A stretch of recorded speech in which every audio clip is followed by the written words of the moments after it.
সুন্দরবনের পূর্বাংশ খুলনা অংশে বাঘ বেড়েছে। এখানে শাবকের সংখ্যাও আগের চেয়ে বেশি।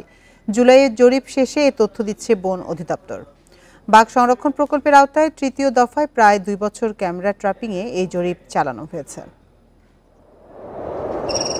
সুন্দরবন ডোরাকাটা বাঘের অভয়ারণ্য, আর এই বনের সবচেয়ে আকর্ষণীয় প্রাণী বেঙ্গল টাইগার। একসময় দেশের অন্যান্য বনে দেখা মিললেও শেষ আশ্রয় 6017 বর্গ কিলোমিটারের এই বাদাবনে। তবে খাবার সংকট ও চোরা শিকারীর দৌরত্বে এখন বিলুপ্তির মুখে।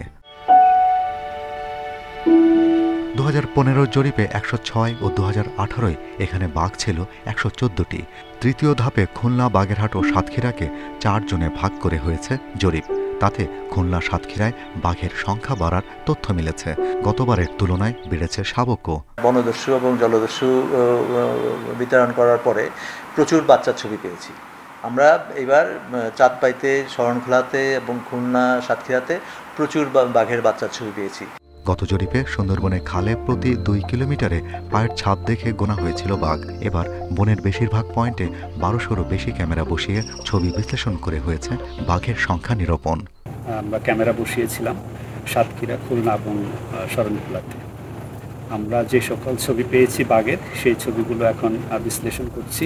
আমরা আশাবাদী যে সুন্দরবনে বাঘ সংরক্ষণের যে প্রচেষ্টা বাংলাদেশ সরকারের, সেটি অব্যাহত থাকবে এবং সুন্দরবনে বাঘ টিকে থাকবে বহু বছর। তৃতীয় দফায় এই জরিপের ফল প্রকাশ করার কথা ছিল বিশ্ব বাঘ দিবসে। তবে দেশের সাম্প্রতিক পরিস্থিতি বিবেচনায় তা স্থগিত করেছে বন বিভাগ।